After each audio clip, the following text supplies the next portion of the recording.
filled with joy.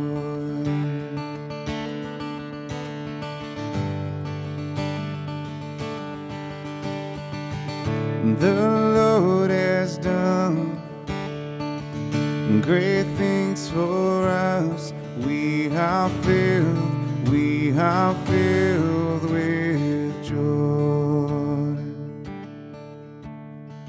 When the Lord brought back captives of Zion, we were like men dreaming. And then our mouth was filled with laughter, and our tongue with rejoicing. The Lord has done great things for us, and we are filled with joy. And they said among the nations, the Lord has done great things for them. The Lord has done great things for us. We are glad indeed. The Lord has done great things for us. We are filled with joy. Restore our fortunes, O Lord, like the torrents in the southern desert.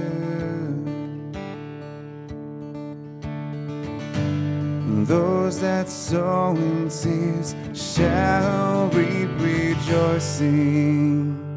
The Lord has done great things for us. We are filled with joy. Although they go forth weeping, carrying the seeds to be sown, they shall come back rejoicing, carrying their sheaves. The Lord has done great things for us. We are filled with joy. The Lord has done great things for us, and we are filled with joy. Oh, we are filled with joy. Oh, we are filled with joy.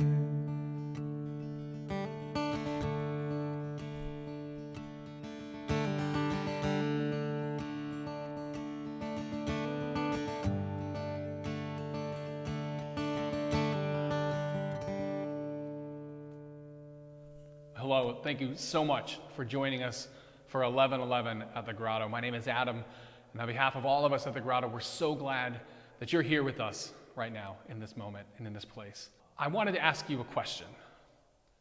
When's the last time you got something new? Like new. Not like you bought a used car, but like a new car. Or like you were hoping for something that you were really excited about, you were really expecting, and it came through. I can remember 2 times. I remember the first time, I think I was like 9 years old, and I remember getting up, and it was Christmas morning. And my brother and I woke up obviously before my parents did, and we went downstairs in front of the Christmas tree, and I freaked out because I saw it. There it was right in front of our tree. I knew the dimensions of that box. I knew what was underneath that wrapping paper. It was a Super Nintendo. And I lost it. I'm screaming, I'm jumping up and down like I just won the Super Bowl. I'm losing my mind. And instead of going through all of the rigmarole, my parents are trying to say like, okay, well, let's open this, let's open that. And I'm like, no. And I remember in my excitement, I ran and I grabbed that box and I tore off the wrapping paper, and there it was, Super Nintendo Entertainment System. And in all of my excitement, when I picked up the box, I didn't quite notice that there was something a little off. And I opened the box up, and there it was inside. 4 brand new pairs of socks. Broke my heart. Just crushed. I remember I didn't even have the energy to like cry or get upset or yell or scream. I just kind of slumped over. And I remember my dad telling me, why don't we see what else we got? And I remember opening a bunch of other stuff, and there were some cool things, and I was excited about it, and I was trying to be thankful and present in that moment. And I remember, because we all remember that box, the box that was shaped like clothing from a department store, like that JCPenney's, that Mervyn's style box, and you just knew that it was like a pair of pants or a sweater or something like that. And I remember seeing that box, and it was kind of like the last thing. It kind of got stuck underneath things. I'm like opening it, and all right. And I remember my mom said, hey, like, why don't you open up that one right there? That's the last one. And I was like, fine. I'm like, oh, great. And I opened it up, and as I was picking it up, it felt heavy. And I opened that box up, boom, there it was. They pulled the old bait and switch. And I remember I ran over to my parents, and I grabbed them, and I hugged them, and I kissed them, and I was so thankful. Because this new thing that I just wanted so badly, there it was, right in front of me. I also remember when my wife Kate and I found out that we were pregnant, decided that we both had these cars that weren't bad, weren't in bad condition, but we knew that it was time as grown-ups for us to slide gracefully into the SUV community. We needed a responsible parent car. So that's what we did. We went out and we looked at SUVs, and we were trying to figure out what fit best, and looking at used ones and new ones and figuring out what it is that we wanted. And we had saved up enough that we could put, the down payment down, to make a payment on the car, and we were trying to calculate what our monthly payment was going to be. And I remember that for some reason my grandma came down to visit. She lived about 45 minutes away from where we lived, and she drove into town to visit, and we were talking to her about the thing. We went to lunch, and she's like, well, why don't you go show me what it is you guys were looking at? And when we went back to the dealership to show her the car, we couldn't find it. There's a very specific one that we were looking for, it had all of the bells and whistles that we wanted, and we knew it was a little extravagant, but we knew it was going to be something that was going to be meaningful to our family. It was going to last us a long time. But I remember exactly where it was when we left it the day before, and it wasn't there anymore. And I felt my heart just fall into the pit of my stomach, and Kate and I looked at each other like, it's gone. Somebody else scooped it up. Okay, we're going to have to try and find exactly what we want somewhere else. We're going to have to wait a little bit longer. Maybe we could save up a little bit more money. And as we're kind of walking away, there it was. It kind of just drove around the building. I'm like, that's it. Nanny, that's the car that we're going to get. I was so excited to show her that car. And she goes, yeah, I know. And she walked over, and she took the keys from the guy at the dealership, and she put them in my hand. Now, she didn't buy the car outright, but she put a huge payment on that car so that our payments would come down, so it was easier for us, so we didn't have to make such a big sacrifice every month. And just feeling overwhelmed with joy, just absolutely ecstatic, knowing that we're gonna be okay. This is gonna fit exactly what it is that we need. And that's what I thought joy meant for a long time. But as I grew older, and as I maybe grew wiser, I realized that there's a distinct difference between our happiness and our joy. And it kind of hit me just a couple months ago. The difference between my happiness and my joy. I realized in that moment with my nanny, when she handed me those keys, we were able to drive that car out of the lot. I was happy and I was joyful. I was happy because this amazing thing had happened. I was joyful because I knew that this need was being met. But a couple months ago, when she died really unexpectedly, I was angry and confused, and I was grieving with my family, and I flew home to Arizona to bury her with my family. And what I realized when we all kind of came together and we stood at her coffin and we cried and we laughed a little bit and we remembered her, as these people started pouring in, I realized that my nanny had impacted so many people in her town in so many ways. She'd worked hard to provide for single mothers who were in need of help. She started a foundation to help provide for families who were going through cancer treatment and needed extra help with things like housing and food and paying bills even. Her generosity knew no bounds. Whether you were family, a friend, or just somebody in the neighborhood, her generosity knew no bounds. And in that moment, as I'm crying, grieving, losing this woman that I loved so much, all of a sudden I felt this similar sense of joy. And it didn't make a whole lot of sense. How could I possibly be feeling this way in such a sad time? And I realized that God doesn't want me to be unhappy, but he's way more concerned with my joy than he is with my happiness. My happiness is fleeting. You want to know how I know? I still have that same car, and it's great. It gets me from A to B.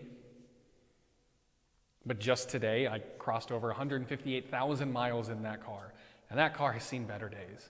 Am I as happy with that car as I was the day that I drove off the lot? No. But I'm joyful that my family can be transported places safely. I'm joyful of the gift that she made into my family. I'm joyful to know that she lived a good life, a full life, a rich life. We hear in the Bible, in the book of Isaiah, God says, "Look, I am doing something new." He desires to bring new things into our lives, to help us turn corners we didn't think that we could turn, to help us open doors that we thought were previously closed, and to bring us peace and joy in times of turmoil. God is doing new and unexpected things all around us, all the time. There's this story in the life of Jesus where he's gathering and he's teaching, and these men come to him, these Jewish authorities who come to him, and they bring to him this woman who they say they caught her in the act of adultery. Pretty hard to do. Seems like a pretty invasive thing to catch somebody in adultery. And they drag her out to him, and they're trying to trick him and say, what are we supposed to do with her? Because it says in the law of Moses that we're supposed to stone her to death. And Jesus does this thing where they're talking to him, well, talking at him really, where he bends down and he starts writing in the dirt with his finger. It never says in the Gospel of John where we see this story what he wrote.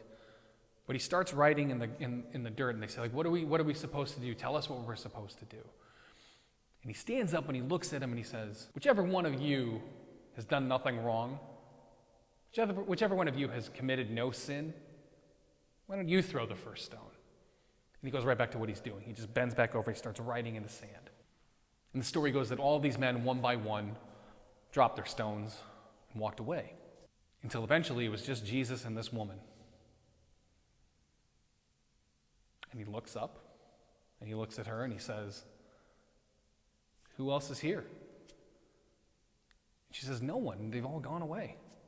And he tells her, you're forgiven. There's no fault in you. Go. Live a good life. I don't think that when that woman was brought into that situation, she thought that that was going to be the outcome. I'm pretty sure she was convinced that her minutes, her seconds were numbered. And in the midst of turmoil and chaos, in the midst of pain and grief, Jesus helped her turn that corner. Jesus did something new and unexpected in her life, even though she didn't even ask for it. That's the beautiful thing about God. We hear this word grace all the time, whether you were somebody who grew up in a church, or maybe you never did. Maybe grace was just something that was like a thing you said before you ate. Grace is something that God gives us even though we didn't ask for it. Grace is something that he gives us freely without any expectation of repayment. Because what could we possibly do? When I was in that moment looking at that new car, there's nothing I could have done to repay my nanny. Nothing at all. When I was 9 years old and I realized that that Super Nintendo was in that box, there's not a single thing that I could have done to repay my parents for this amazing thing. The beautiful thing about God is God deeply wants us to have a life filled with joy, and he deeply, deeply wants to restore us. He wants us to be made new. He wants to do something new in our lives.